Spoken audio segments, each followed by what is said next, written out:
vamos a ver un poco ahora de ejemplos de filtros. ¿Está?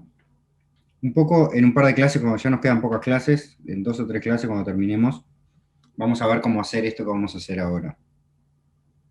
¿Está? Pero esencialmente, en este ejemplo lo que nos piden es, en realidad no nos piden porque no vamos a hacerlo, pero ejemplifica cómo nos diría alguien un filtro en la práctica. ¿Está? Entonces, vos tenés dos señales que querés, no sé, tenés un electrocardiograma, querés filtrar y querés sacarle ruido de alta frecuencia. Entonces decís, vos, le quiero poner una frecuencia de corte de 500 Hz. ¿Está? Y quiero una tolerancia de 0,05, simétrica en las dos bandas. Y a veces, no necesariamente, podrían decirme, quiero un filtro de orden 5, ¿no?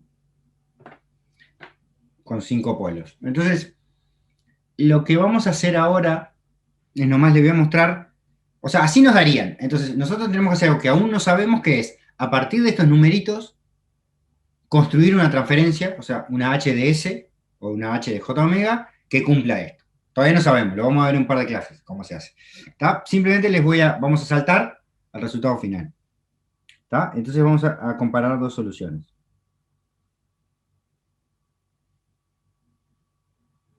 Para mostrarles que, de alguna manera, lo que estamos diciendo acá, ¿está? Que yo te pongo estos requerimientos, pero hay infinitas transferencias que pueden pasar por el medio de las dos. ¿Ah? Entonces les vamos a mostrar dos ejemplos acá. Un filtro que es muy conocido que se llama el filtro de Butterworth, que es el que vamos a aprender a diseñar al final del curso, y otro filtro que se llama elíptico. ¿Ah? Entonces, esto lo vamos a ver acá. ¿Está? Entonces, por ejemplo, así quedan en frecuencia estos filtros. ¿Ah? Disculpen que ahí me quedó mal copiado la leyenda. ¿Está? Pero pueden ver la tolerancia de 0,05, o sea, 0,95, ¿no? La misma tolerancia está puesta abajo. Fíjense, por ejemplo, o fíjense no, díganme ustedes qué les parece las características de cada uno. ¿Cuál les parece mejor y por qué?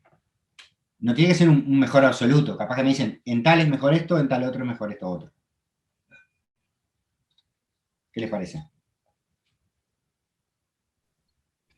El elíptico tiene como una caída mucho más pronunciada que el otro, y el otro es como mucho más suave, y eso era una de las cosas que buscábamos en un principio. Claro, totalmente. El delta omega, digamos, lo que le lleva a caer al elíptico es brutal, ¿no? Lo hace bien rápido. Eso está bueno. Por otro lado, tiene oscilaciones, mucho más que el otro que no tiene ninguna. ¿Tá? Entonces, ¿por qué son malas las oscilaciones? Porque de alguna manera las no oscilaciones, imagínate, pensá esto, si vos tenés acá un seno de 800 Hz, sabés que el Butterworth te lo va a matar tanto y el elíptico otro tanto. Ahora, lo bueno del Butterworth, que vos sabés que cualquier cosa mayor de 800 Hz va a quedar más chica. Y está bueno ese comportamiento. Si es un pasabajo, bueno, yo sé que todo lo que venga después cada vez va a ser más chico. Y el Butterworth, el elíptico no te garantiza eso, porque de repente acá te lo mata mucho, pero después vuelve a subir, ¿no? Es como que desordena las frecuencias, ¿no? Esta te la achica mucho, pero esta después que es más alta te la achica más. Está bien, todas por abajo de una tolerancia, pero de alguna manera es un comportamiento más feo ese, ¿no? Igual pasa acá arriba, ¿no? Es como que siempre perdés por un lado, pero ganás por el otro, ¿sabes? Sí, porque es eso, de alguna manera vos tenés un número fijo de variables que tocar, entonces si optimizás mucho para un lado, perdés para otro. Lo que nos gusta decir mucho, ese ejemplo lo usamos mucho en la carrera, es la sábana corta esto. ¿Ah? Si te tapás la cabeza, te destapás los pies. ¿Ah? Y un poco la sábana corta es el lema de la ingeniería. O sea, en ingeniería siempre tenemos que hacer compromisos. En ingeniería en la mayor parte de las profesiones, ¿no? Pero bueno, vos diseñás algo que querés que cumpla esto, pero vas a perder por acá. En general, el bueno, bonito y barato acá no corre. ¿Está? Bueno, miremos en el tiempo, porque dijimos que queremos ver el comportamiento en las dos cosas, no solo en tiempo y frecuencia. ¿Está? Fíjense ahora cómo se comporta, ¿no? ¿Qué me pueden decir acá?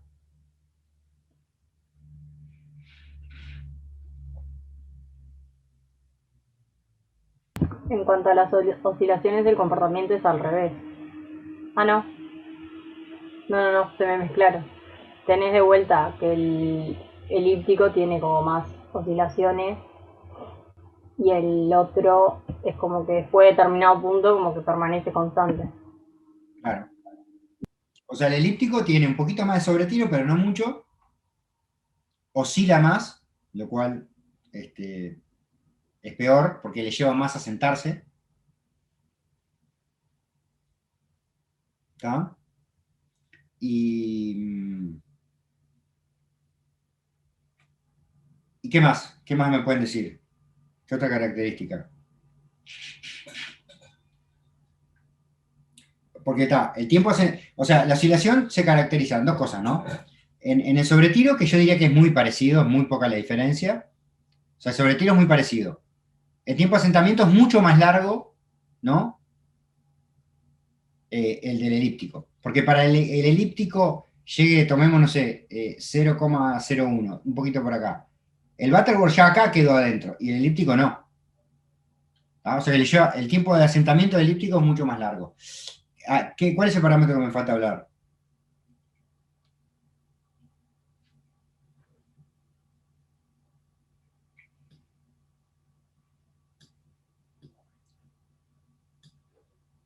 El tiempo de subida, ¿no? ¿Qué piensan del tiempo de subida?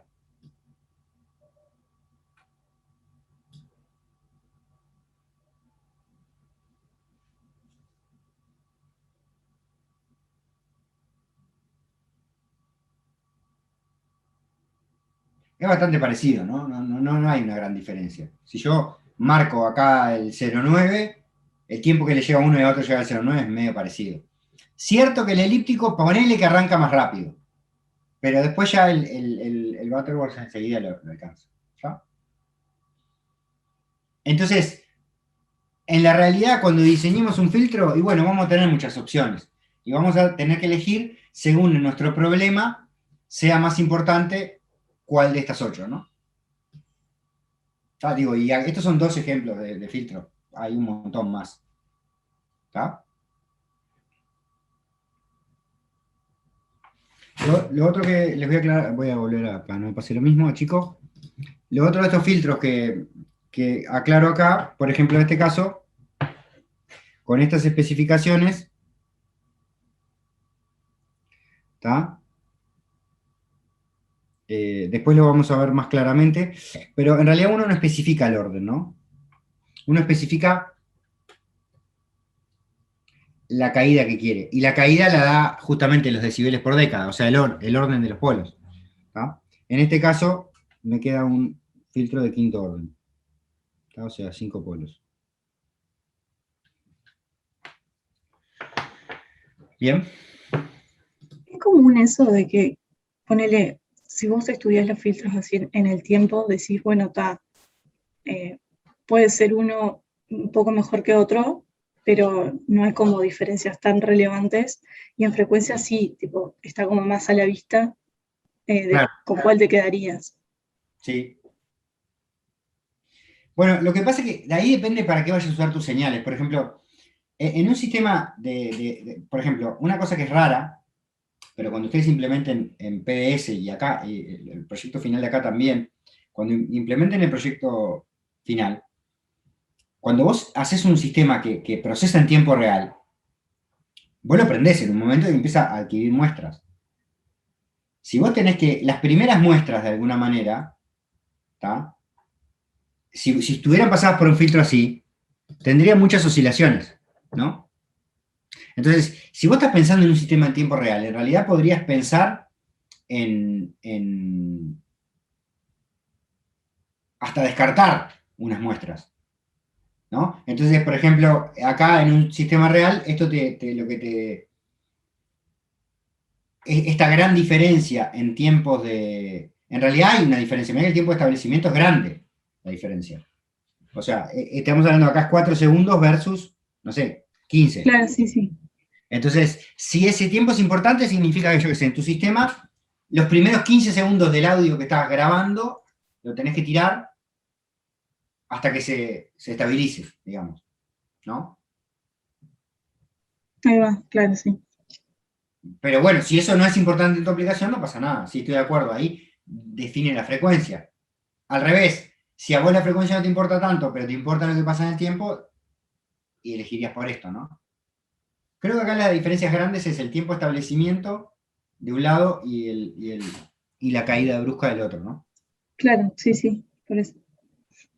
Porque las oscilaciones, si bien son medias indeseables en frecuencia, no se notan tanto como se notan ¿cómo se llama? En el tiempo. En el tiempo el impacto es grande. Porque vos acá, por más oscilación y desorden de frecuencia que te diga, estás hablando de que la amplitud por la cual multiplica al 1000 es 0,05. O sea, lo estás aplastando ese componente de frecuencia. O sea, entre este número y este número no distinguís. Porque los dos están reaplastados. Entonces, no cambia mucho. O sea que en realidad el efecto grande de las oscilaciones está de este lado. ¿Está? Por eso, en este tema queremos juntar todo, ¿no? Mirar los dos a la vez, ¿no? No decir, ahora me copé porque sé Fourier y la frecuencia... No, tenemos que mirar las dos cosas. Claro, sí, ver qué sirve. ¿Ah? Bien. Entonces ahora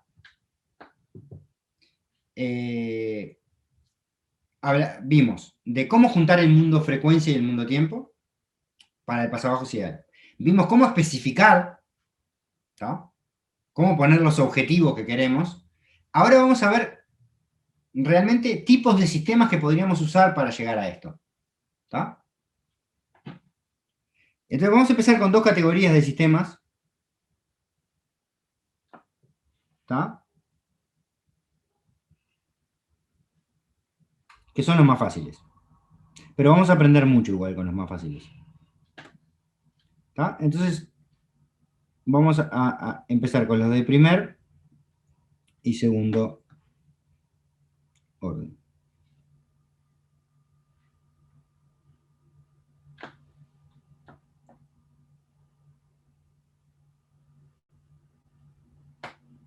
¿Tá? O sea que estamos lejos del orden 5 ese que pusimos, pero no tan lejos. ¿Tá? Porque después todo lo que aprendamos acá lo vamos a extrapolar rápidamente a orden más alto. ¿Tá? Entonces, ¿por qué? ¿Por qué esto? Por esta razón, muchos sistemas reales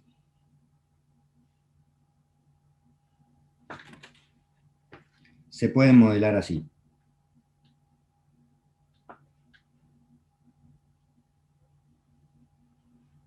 Eso es lo primero.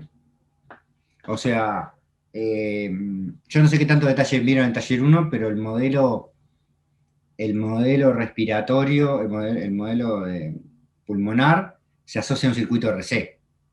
Ahí se habla de resistencia pulmonar y complacencia pulmonar, que es como la capacitancia. Entonces vos podés modelar un pulmón como un sistema de primer orden RC. En taller 2, ustedes vieron el modelo de activación de la membrana, el de Huxley, y no me acuerdo del otro nombre nunca, que también se modelaba como un circuito RC, ¿no? Y no es que sea un circuito RC, es mucho más complejo el fenómeno. Ustedes vieron que había los iones de potasio y sodio que pasaban a través de la membrana y eso generaba diferencia potencial. Todo eso, uno lo puede resumir como caja negra, no me importa qué corno hay adentro de compuestos químicos, como una cosa que su voltaje es como un RC.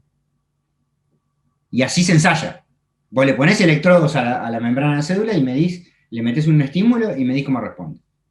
Y te da que es una descarga de un condensador. Entonces, se comporta como un RC.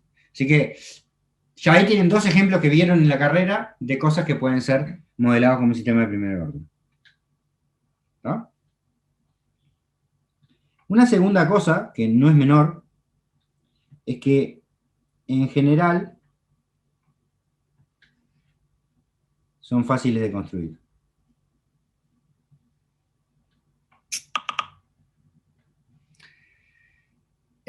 Agrego una cosa, además de esto, además de los que ya conocen, cuando tengan el año que viene en fisiología cuantitativa, ¿ah? Y modelos y simulación, van a haber modelos del sistema circulatorio que también se asocian con circuitos RC o RLC, ¿ah? O sea, sistemas de primero o segundo orden. O sea que eso lo van a ver hasta en la sopa después. ¿Ah? Bueno, son fáciles de construir. Y hay una cosa que es muy buena, que tiene que ver sobre todo en los sistemas LTI, que los sistemas LTI de orden alto se pueden descomponer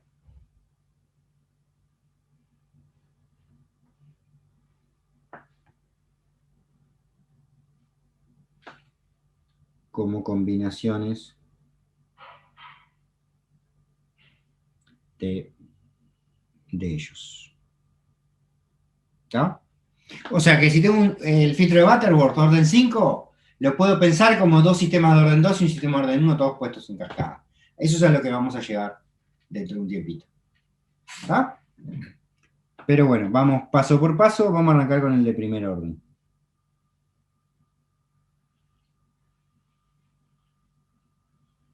¿Está? Entonces, de primer orden, de vuelta, voy a hacer lo mismo. Hasta acá, lo que estamos es juntando un montón de cosas que sabemos, poniéndolas en orden y tratando de ver sus relaciones. Después vamos a agregar cosas nuevas. Entonces, ustedes de alguna manera vienen manipulando un montón de herramientas, ¿está? Y las voy a poner todas juntas. Ustedes para un sistema de primer orden empezamos haciendo lo que yo les dije que no era claramente lo que pasaba acá, en la realidad. O sea, en sistemas. Nosotros en sistemas no modelamos mucho, pero modelamos solo para que ustedes lo vean un poquito. ¿Está? Y vimos que un sistema de primer orden se escribe así. Genérico, ¿no? O sea, el autito, masa resorte, lo que sea. ¿Está? Tenemos... Entonces, habíamos visto también que el tau condensa los dos parámetros físicos reales del sistema. ¿Está? R y C. Pero entonces, al final, el único parámetro real de un sistema de primer orden es el tau. No tiene más parámetros. Vos podés tocar RC como quieras, pero lo que termina importando es cuánto vale R y cuánto vale C. Combinados. Los valores individuales dan lo mismo.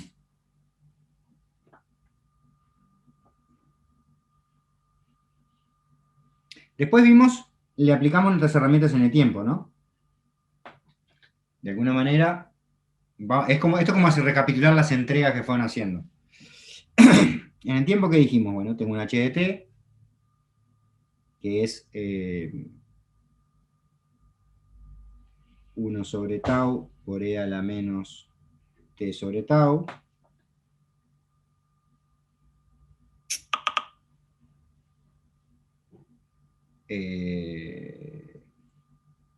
Perdón, me comí la U. 1 sobre tau por U de T. Y además, como ya vamos a empezar a incluir esto de que vamos a hablar más de la S que de la U, ¿tá? En general, que de la H, en general este tenía un comportamiento así. Esto lo hicieron en las entregas también. ¿Tá? Lo deduje yo, lo dedujeron ustedes también. ¿Tá? Entonces, lo interesante de este resumen es, bien, veamos cómo se traduce. O sea, si quieren, permítanme, voy a agregar una cosita más.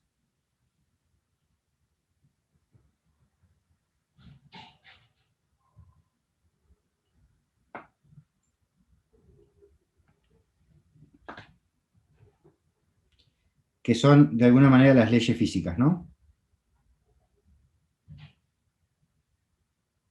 O sea, las leyes físicas nos dicen que tenemos un R y un C, que tenemos dos fenómenos, ¿no? Un fenómeno capacitivo y uno resistivo. Pero después eso terminó, como dije antes, condensado acá. Cuando estamos en el modelo, ya acá me olvidé de que esto era un circuito. Ya es un sistema de primer orden con tau. No me importa si es un tanque o un circuito. Entonces lo que vamos a ver es cómo esos parámetros R y C metidos dentro del tau van impactando en los diferentes comportamientos del sistema. Entonces, ¿cómo impactan esos parámetros en el comportamiento en el tiempo? Bueno, en el tiempo, esto es así, ¿no? Yo me comporto así, ¿sí? Esta es la h de t, esto es t, y este será, acá valía 1, y ¿cómo se veía el efecto del tau? Habíamos visto que en tau esto valía 0,37.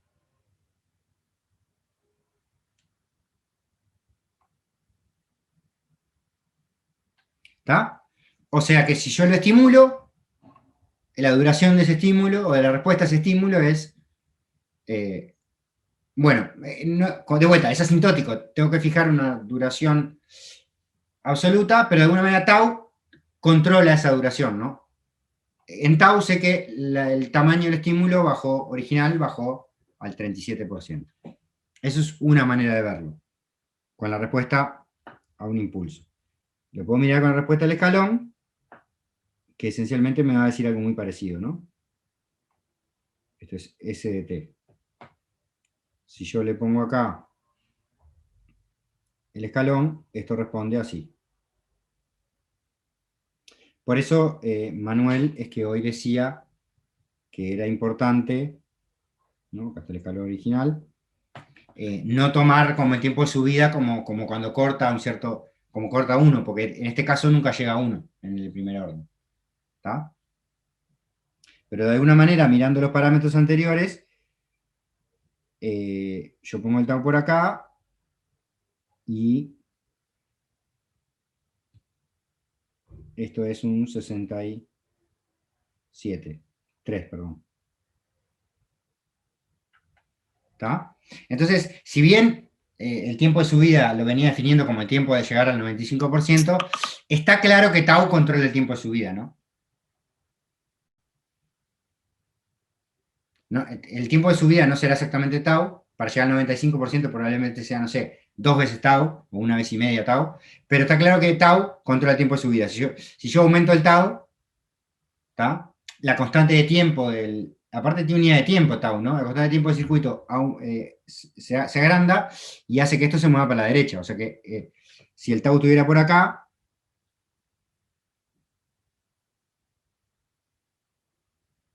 lo que me termina pasando es que la respuesta va a ser así, ¿no? Para llegar a ese mismo punto le va a llevar mucho más tiempo. ¿Tá? O sea que el tau se manifiesta directamente en el tiempo de subida. ¿Tá?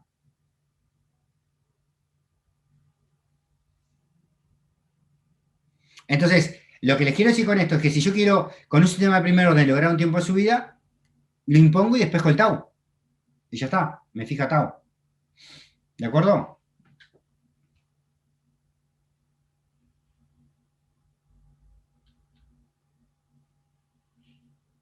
Bueno, ¿qué pasa si me paso a la frecuencia ahora? Si miro en frecuencia esto, en frecuencia tengo un h de j omega, que era 1 sobre 1 más j omega tau. Ese era mi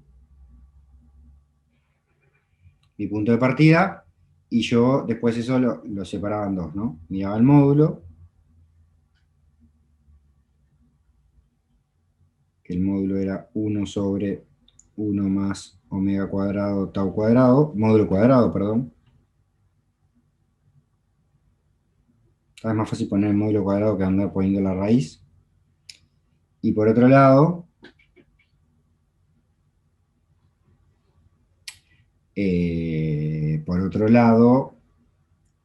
la fase, ¿no? La fase es menos arco tangente de omega tau. Todo esto también de vuelta ya lo vimos.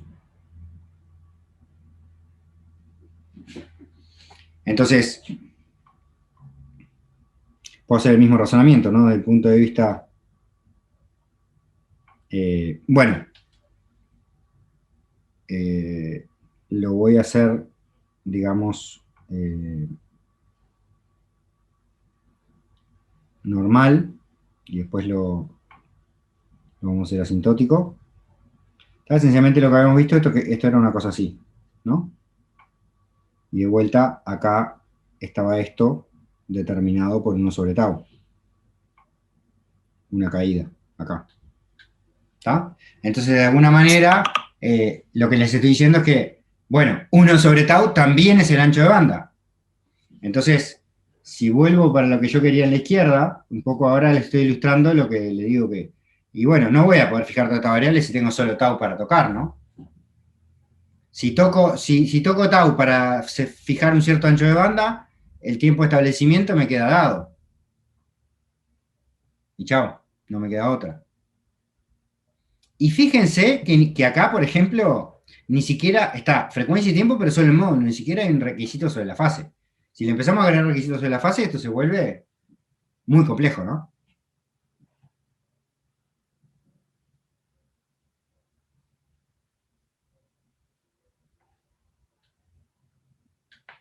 ¿Tá? Y la fase era una cosa así. ¿Tá?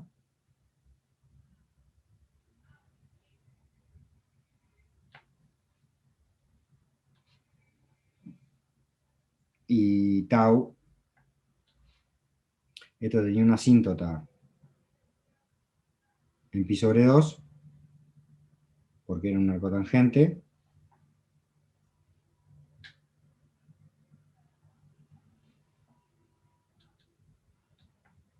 Y en 1 sobre tau era donde llevaba la mitad de la fase. Que era pi sobre 4. ¿Está? Entonces, en realidad, tau está en todos lados. No puedo controlar nada casi. ¿Está? ¿De acuerdo hasta acá? Sí, sí. Sí, sí. Entonces, están buenos, son fáciles de construir, pero es muy limitado lo que puede hacer un sistema de primer orden, ¿no?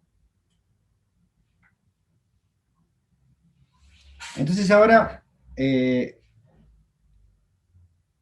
vamos más que nada como calentamiento de lo que vamos a hacer más adelante, ¿tá? No es porque sea importante para este caso de primer orden, porque esto ya se lo recontra saben, pero vamos a hacer un repasito de Bode, ¿tá? Más bien de aplicar Bode, ¿no? Bode ya lo saben. ¿Tá? Entonces vamos a hacerle el Bode a esto. Entonces, el Bode partía de hacer esta función, que era primero tomar logaritmo, ¿no? Recuerden que Bode era logaritmo y asintótico. Tomo el logaritmo del módulo. ¿Está? Si sustituyo, a ver si me dejo por acá lo del otro lado. No, esto. Acá. ¿Está? Tengo esto. Tomo el logaritmo. Me queda menos logaritmo porque tengo un inverso ahí. Menos logaritmo base 10 de lo de abajo, ¿no? Omega cuadrado, tau cuadrado más 1. ¿Está? No, perdón. Me comí algo acá. Es menos 10. ¿Está? Porque el módulo lleva la raíz de esto, ¿no? El módulo es la raíz de esto. O sea que me baja un medio de exponente que me saca el 20. ¿Está? Entonces, vamos a hacer el análisis asintótico. ¿Está? El análisis asintótico para el módulo es bastante fácil. En general lo que uno hace es, todo el truco es sacarnos cosas de encima. ¿Está? Yo me quiero sacar el 1 acá. Porque recuerden que la variable en Bode es el logaritmo de omega, o sea que quiero que me aparezca un logaritmo de omega solo. ¿Está? Entonces, voy a decir que si esto es mucho menor que 1, ¿está? y entre paréntesis ya lo... Eso quiere decir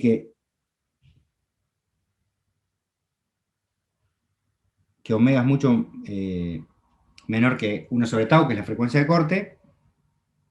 ¿Tá? Entonces, B de omega, en este tramo, la puedo aproximar por una constante 0 decibeles. ¿Tá? En realidad, para ser perfectamente estrictos, deberíamos ponerlo así. O vamos a llamarle B1. ¿Tá? B1 es el tramo ese aproximado.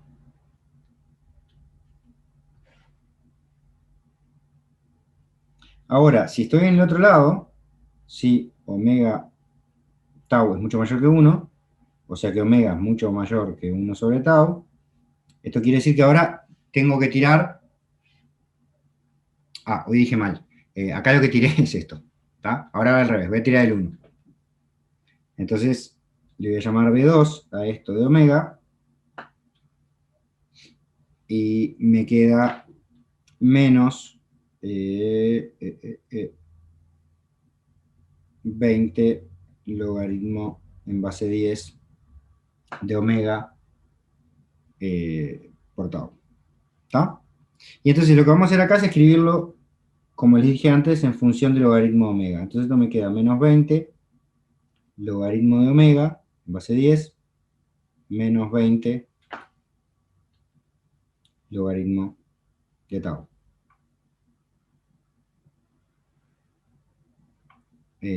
Sí. ¿Tá?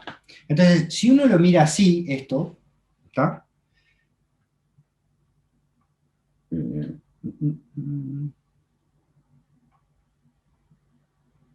Si uno lo mira así, uno puede decir, bien, esto de acá es un número, le voy a llamar A. Y esto de acá es un número, porque tau es, yo qué sé, un segundo, es una constante dada. Esto es B. Y esto que está acá es mi variable, X. ¿No? Entonces al final, ¿qué tengo ahí? A por X más B. ¿Tá? O sea, tengo la ecuación de una recta. Entonces, de paso vamos a agregar una verificación de esa recta.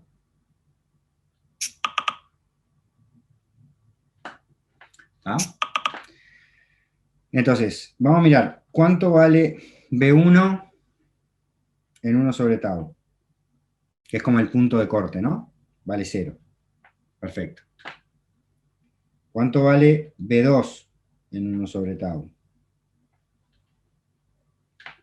Sería menos 20 por logaritmo en base 10 de 1 sobre tau, menos 20 logaritmo de tau. También en base 10. Estos dos términos son opuestos, ¿no? Cuando tengo el logaritmo de 1 y el inverso, cambia el signo. O sea que este se cancela con este y da 0. ¿Tá? O sea que lo que estoy diciendo es que esta recta evaluada en 1 sobre tau vale lo mismo que esto, ¿no? Al final. ¿No? Entonces, si hago mi dibujo, la variable acá es logaritmo en base 10 de omega. Acá estoy graficando B de omega. ¿Ah? Y entonces lo que estoy diciendo es que hasta 1 sobre tau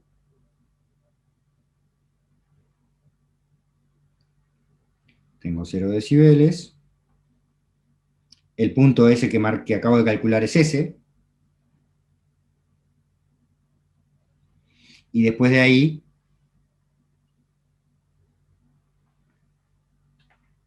tengo una pendiente de menos 20 decibeles por década.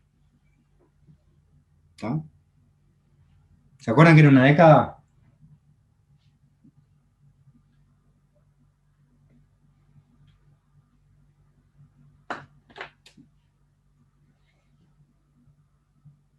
Y la real, en realidad, la B real va a ser algo así, ¿no?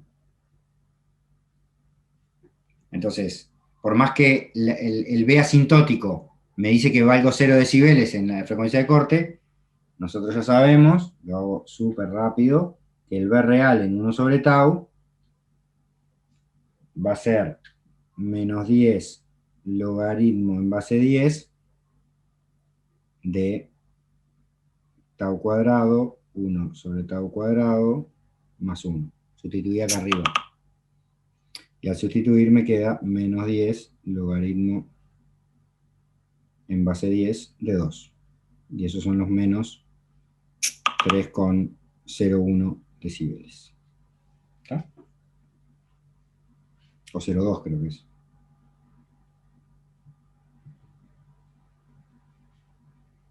¿Está?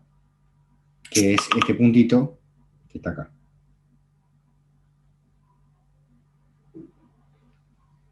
Y acá está el 0. ¿Sí? Técnicamente esto que está acá arriba son 0 decibeles por década. Bueno, una década era cuando paso de... Recuerden que el eje es logarítmico. O sea que 1 en escala logarítmica, en escala logarítmica base 10, es saltar 10. O sea que lo que quiere decir es que cuando la frecuencia se multiplica por 10, o sea, cuando paso de 10 Hz a 100 Hz, esto cae 20 decibeles. ¿Ah? Bien. ¿Quedó claro? Esto debería ser muy conocido para ustedes. ¿Ah? De vuelta, Bode es un invento relativamente antiguo, cuando era difícil hacer una gráfica. Hoy es tan rápido hacer una gráfica de esto, que bueno, ¿está? La utilidad es diferente, pero igual sirve, como les digo siempre, para la intuición. ¿Está? Entonces, lo que nos resta, y con eso terminamos, es la fase. ¿Está? Entonces la fase era menos arco tangente, como está a la izquierda, de omega tau. Y voy a hacer lo mismo. La diferencia es que la aproximación de la fase hay que hacerla con un poquito más de cuidado acá. ¿Está?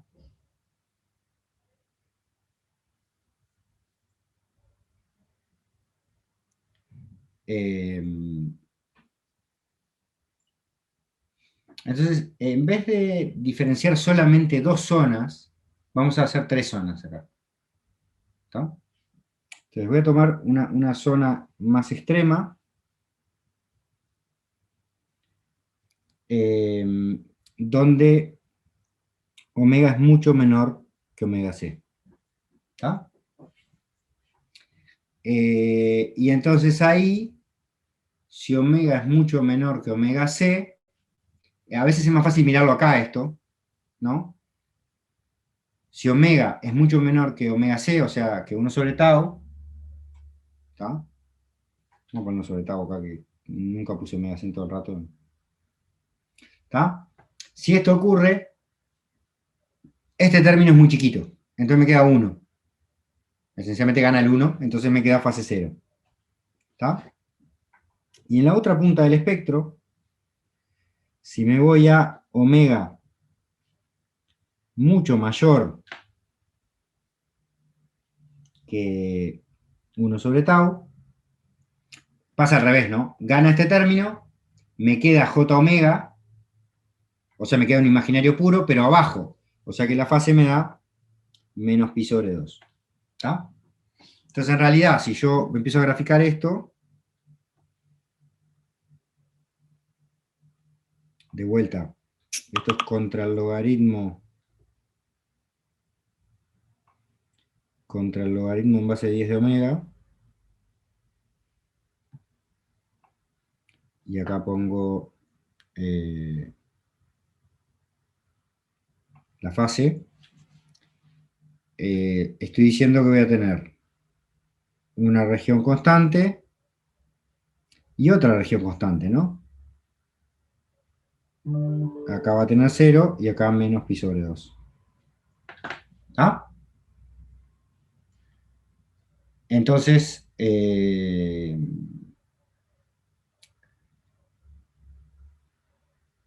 ya no es, tiene una recta y ya está. O sea, ¿cómo paso de uno al otro? Entonces, la idea de Bode es simplificar. Entonces, lo que yo voy a querer es definir una recta que arranque de algún punto y llegue a este punto. ¿Tá? La idea es tener una representación sencilla, lineal de la fase, ¿tá? En vez de una curva como es. O sea, la fase real es una cosa así. ¿Está? Nosotros vamos a aproximar eso por una recta. Entonces, ahora vamos a tequilar un poco más fino y vamos a decir, ¿qué quiere decir que omega es mucho menor que tau? Lo que vamos a decir, que eso también lo han visto, ya lo deben haber visto si estás en electrónica, vamos a decir que es mucho menor si en particular es menor que la décima parte. ¿Está? O sea, si omega, si 1 sobre tau es 10 veces más grande que omega, voy a decir que es mucho más chico, mucho más grande. ¿Está? Y acá voy a hacer lo mismo. Lo voy a poner entre paréntesis, y acá voy a decir lo mismo. Omega mayor que 10 veces 1 sobre tau. ¿Está?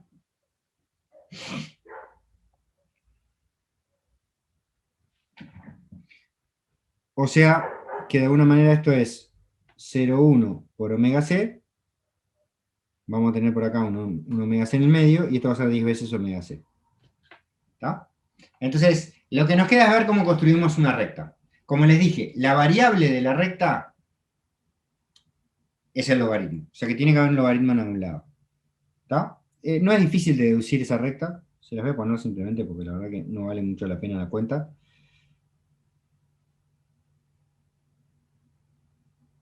Pero sencillamente es eso. ¿Está? Y ahora vemos qué le falta. Entonces, fíjense, ¿por qué funciona esto? Vamos a verificarlo acá abajo. Esto vamos a llamarle, voy a llamar acá phi 2. ¿Está? Entonces, phi 2, ¿cuánto vale evaluado en 0,1 veces 1 sobre tau? Escrito ahí como está arriba, vale logaritmo de 1 sobre tau más logaritmo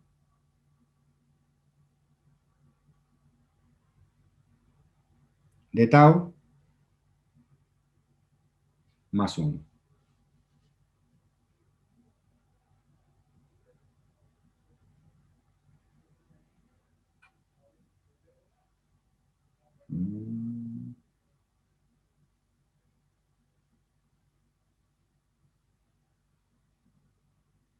Ah, no, pero qué bombado. Me olvidé 0,1.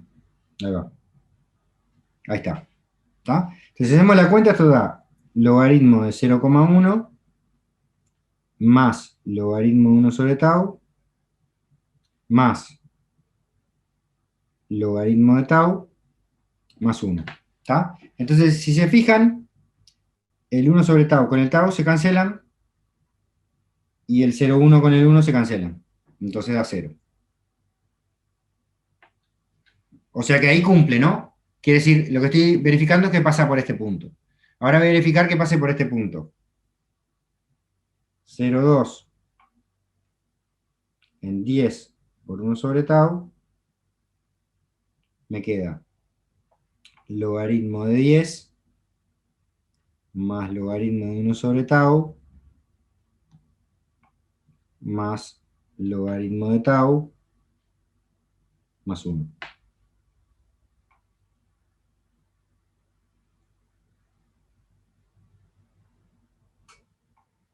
Entonces ahora, estos se me van, y lo que me queda, logaritmo de 10 es 1, o sea, me queda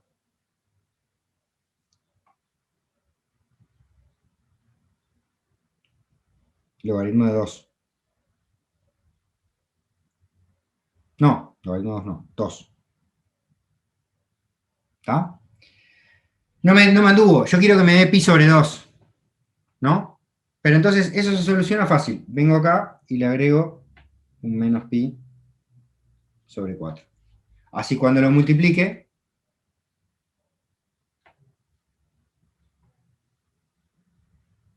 me da menos pi sobre 2. ¿Sí? Y de ahí me construí la recta. ¿Quedó claro? Sí. Bien. Entonces, con esto lo que hicimos es terminar el análisis de primer orden en varios aspectos.